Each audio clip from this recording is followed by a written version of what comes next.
What's up, everyone? I am Brent Gallagher, and today I'm sitting with Miss Sarah Hogan. Good morning, Miss Sarah. How are you? Good morning. I'm all right. Yeah, Just finished up some training. Yeah.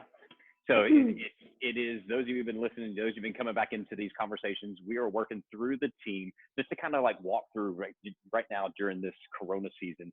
We're letting you kind of peek behind the curtain a little bit, help you understand what it's like to be on our side of it all. So most of you look at us and say, we're a bunch of robots. We never have any struggles.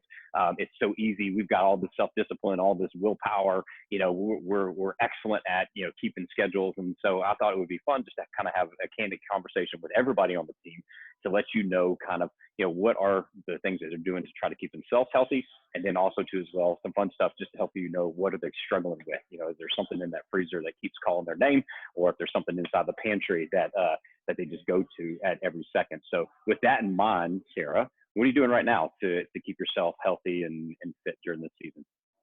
Yeah, so I feel like I'm in a different place than some of the trainers. I've been dealing with some ongoing, I don't even know if you'd call it injuries, but just some issues. And so for me, this has been a time to really take a step back and maybe ease off some of the workouts and let my body heal a little bit more. So lots of long walks with my husband. We live right off a trail, which has been really nice. And having access to that is huge. Doing more stretching and mobility work, stabilizing, that kind of stuff. I try to move pretty much every day. Since I am doing a lot lower intensity, it's easier to do it every single day. And I think that's something that's really good for just that mental health, moving a little bit for 30 minutes, even if it's just stretching. A lot of times my husband and I will work out together and he'll be, doing weights and stuff. And I'm just doing my weird, he calls them all weird because they are kind of different stuff. And we're down there together, but we're doing our own thing. And it's just 30 minutes where we're moving together and I'm not, thinking about other stuff. And it's just it's a nice reset. So, I think my routine is not quite as the same day to day. I think routine is great. My training schedule looks kind of different day to day. So I try to stress a little bit less about that and kind of create a rhythm throughout the day when I have breaks and things like that. So that's what I've been focusing on. It's great. For those of you who've been listening, you've been following every episode. If you listen to Christina's episode, when she was talking about literally the same thing, she said, right now from a mental standpoint, that she's trying to focus in on making sure she's remaining mentally healthy throughout the season. And she, just like what you were just alluding to there, has taken a chance to redefine what a workout means to you. As you said, during this season, it's, hey, I need to take the foot off the gas and take care of me. So this is a season of working in, maybe then versus a season of working out. Yeah. And the steps that you're taking, I think if those of you have been listening to as well, she said something I think is key to make sure we don't look over, is that she said, I'm doing a little bit more lower, kind of activity, lower impact, if you will, a little bit slower pace of things. And she's able to do it on a daily basis. And that's the key. We talk a lot about here at Avenu about the sustainability piece of it. It is something that you can do day in, day out, that you don't wake up the next day and go, oh my God, I feel like a train wreck from this. And I think Sarah's pretty wise to say, hey, I knew deep down inside that my body needs a break. My body needs a chance to recover and regenerate itself. So kudos to you for that, just for having the courage. I love when you said you and your husband work out and you gave it the air quotes along it all. I mean, it looks really different. His workout looks completely different from mine. And I think that's an important thing too. You're probably seeing a lot of people on social media posting all of these super intense workouts. And sometimes I see them, I'm like, oh, I wish I could do that. But it's kind of I talk about this with food. It's eyes on your own plate, eyes on your own workout, eyes on whatever you need to do. Ignore that around you. What does your body need? What do you need? And what do you need today? And kind of taking it day by day and really thinking, okay, I know when I'm being lazy and I need to kick my butt in gear. And I also know, actually, as much as I want to push to have that feeling of accomplishment or whatever we attach to a hard workout, whatever worth you derive from that, sometimes that's not actually what you need. And I think listening to your body comes on both sides. When do I need to okay, I'm being kind of lazy, let's take it up. And when actually I need to tone it down a little bit and just take a second to breathe. And I think that's great. I've never even, I mean, I've never heard that, keep your eyes, I mean, you hear it all the time back in school, keep your eyes on your own Yeah, page and stuff. But now it's like, right. do keep your eyes on your own plate. Do keep your eyes on your own workouts. Do keep your eyes on your own marriage and your own, your own self. I mean, especially in your own family in this Instagram and social media Yeah, world, we have a tendency to look at, kind of everybody else's filtered lives and we think that they're so much better. But, yeah, if you are to keep your eyes on your own, own self, that is so much more freeing, I think, was it all. So speaking of keeping your eyes on your own self, so, obviously our struggles are all different, and again, if I'm not really looking over to your page here into it all, for me, it's quick to kind of reach for, from a struggle standpoint, a lot of pizza or a lot of peanut butter. Those are kind of like my yeah. go-to things when I'm feeling really stressed out for myself. For yourself, are there any kind of like, yeah, just kind of fun little struggles? You're like, it's always kind of creeping in the back of your head to reach for this or go for that.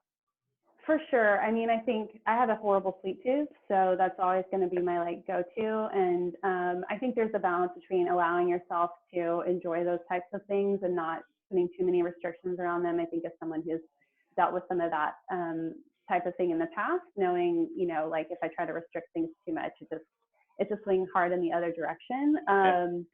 Also, just I think this is where understanding yourself comes in. I'm some people will love this, some people hate it. I'm an Enneagram 5, and I feel like Enneagram is one of those things people either like eat it for breakfast, lunch, and dinner, or they hate hearing their friends talk about it. But knowing that, I mean, I'm someone as a 5 who, when things are out of control, when things are stressful, like right now, the tendency is you want to find relief from the stress, but you'll settle for distraction. Or like a false sense of relief. And a lot of times that will be like trying to self-soothe with food or TV or like scrolling endlessly through Instagram. So Right. being more aware of that and understanding like, hey, you know what, right now I just really do want a cookie and I'm going to eat a cookie and I'm going to enjoy it totally fine. And when has it become this like mindless, like I'm just trying to soothe myself and actually this is not going to make me feel better and probably make me feel worse. So, but that said, chocolate will always be my go-to. Like, that's what I can't resist. So I always try to keep a little bit around, and then just be a little bit more mindful of like, am I eating it because I want it? And that's a perfectly valid, like if I want it, I'm allowed to eat it. I'm a grown up. I get to do that. But sometimes maybe I don't actually want it. So finding that balance there. Well, as a fellow 5 on the Enneagram myself as well, I know exactly where you're coming from with it all. So, But as you said, I think it's key. I mean, you alluded to in the Enneagram there, whether you've done something like the Enneagram, you've done something like Myers-Briggs or the DISC assessment or whatever it is, they're tools for the self-awareness piece. And I think sometimes when you begin to kind of understand yourself at a different level, you can, as Sarah was just saying, is like you can forgive yourself sometimes when you're not maybe as detail oriented as someone else might be, or you may not be such a big picture visionary person like somebody else is maybe that you look up to. You start to realize, hey, this is how I am, this is how I'm wired, and this is the way that I like to go throughout my day and go throughout my week, kind of with these little things in mind. But I think the key thing, again, if you're listening to all these things, every single trainer has started to talk about a couple of things: self-awareness and structure. And whether they're finding that through very detailed kind of checklist types of things, or they're setting up kind of just good, healthy boundaries throughout their day, that they are very self-aware, and it is a constant kind of in motion learning process of, hey, I know this about myself now, or I just discovered this about myself, which a lot of us, I think, during this Corona season are probably discovering a lot about ourselves, and the little things that we didn't think were so bad that kick us off in the moment are starting to be kind of a little bit more short-tempered things. So there, to kind of wrap it all up here for you, Sarah, on this, is someone, let's just say that they're listening to this before the Corona shutdown, they were doing well. They were getting in maybe 2 or 3 times a week in for the workouts. They're eating healthy. Then all of a sudden Corona happened, the shutdown happened, the gym, everything was completely disrupted. The kids are home from school, the spouse is home from work, they're home for work, whatever it might be. They've thrown in the towel and they simply said, you know what, when things get back to normal, I'll pick it back up to my routine. What would you say to someone right now who's kind of in that situation? They're kind of looking for a little bit of sense of like, hey, help me out, help me see that there is something through all this stuff, and there's a reason why I should get moving today versus waiting. Yeah, I mean, I think one, you got to show yourself a little grace. None of us have gone through this before, so we're all kind of figuring it out as we go. But now that we've been in a little bit, you kind of have an idea of like what are the challenges for you, and what are some things that you're just, some of those habits that you've fallen into that just really make you feel like junk. And I think maybe starting really small. And that might just be like, you know what? I'm going to have a glass of water before I have my first cup of coffee a day. And that's the only goal you set for yourself, and try that for a week. And if you can accomplish that, awesome. You can add something else on top of that. And I think taking really small steps that are actually achievable, so you don't just feel like a bigger failure because you didn't magically overhaul your entire diet and your whole family's diet and your workout regimen in 2 days. I mean, that's just probably not realistic. I think having smaller goals that will make you feel better and that are buildable is going to be the best way to ease back into some habits that make you feel good, that are going to support your body and support your overall health, that don't feel overwhelming. And just kind of thinking about long term, you probably had kind of a slide down into some habits that aren't serving you anymore, and how do you kind of ramp back out of them? I mean, it's going to take a little bit of time, and I think just being able to take little steps where at the end of the week you can be like, yes, I did that. I drank a glass of water before I had my cup of coffee every day this week. Awesome. I'm going to try one more thing. And maybe that's like, I'm going to have a vegetable with my breakfast 1 day this week or 2 days this week. Whatever it is, you can set a small goal for yourself so you can actually look back at the week and feel accomplished with that without adding on to like your pile of what you see as failures. Yeah. So that would be my advice.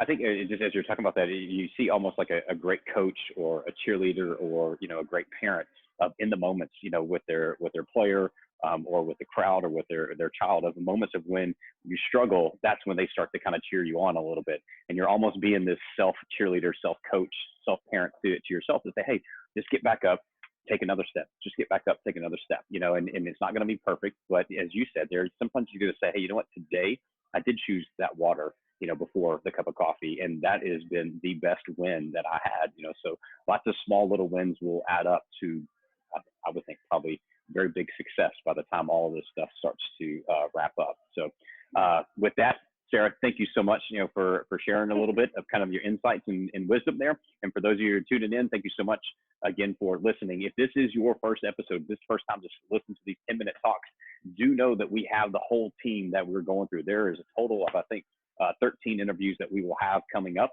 So again, check out all the other episodes, and you never know, you might pick up on some little nuggets that you can use against us one day in the future. So thank you again so much. Enjoy the rest of the day. Thanks.